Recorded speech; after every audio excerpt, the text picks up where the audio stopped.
ஒருத்தருக்கு 2 லட்சம் ரூபாய் கடன் கொடுக்கணும்னா நான் ஒரு 3 விசிட் பண்ணோம், ஒரு ஒரு 2 மணி நேரம் பேப்பர் ஒர்க் பண்ணோம். 2 கோடி ரூபாய் கொடுக்கணும்னாலும் அதே 2 மணி நேரம் பேப்பர் ஒர்க் பண்ணா போறோம், அதே 3 விசிட் பண்ணா போறோம். அதனால நீங்க இன்னைக்கு பாத்தீங்கன்னா சாதாரண மக்கள் என்ன பண்றாங்க, தனக்கு யார் தேடி வந்து கடன் கொடுக்குறாங்க அங்க போய் விழுந்துறாங்க. அதான் லோன் ஆப்.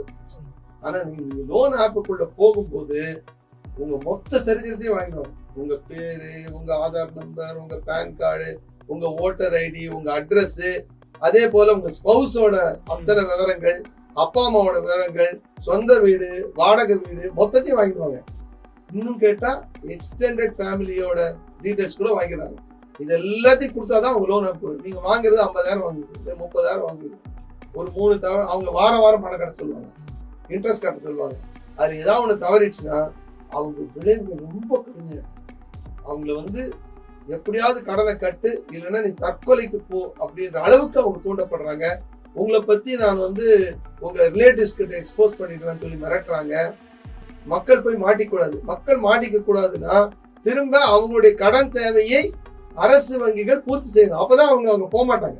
வெறுமனே அட்வைஸ் பண்ணி நீ நல்லா இருப்பா, அங்கெல்லாம் போகாதுப்பா, அது அவங்க கெட்ட பசங்கப்பா அப்படிலாம் சொன்னா நடக்காது. நீங்க வந்து அவங்களுடைய தேவையை அட்டன் பண்ணணும். ஹேசில் ஃப்ரீயா வந்தாங்கன்னா ஒரு பேப்பர்ல கையெழுத்து வாங்கிட்டு அவங்க கிட்ட 50,000 கொடுக்கணும்.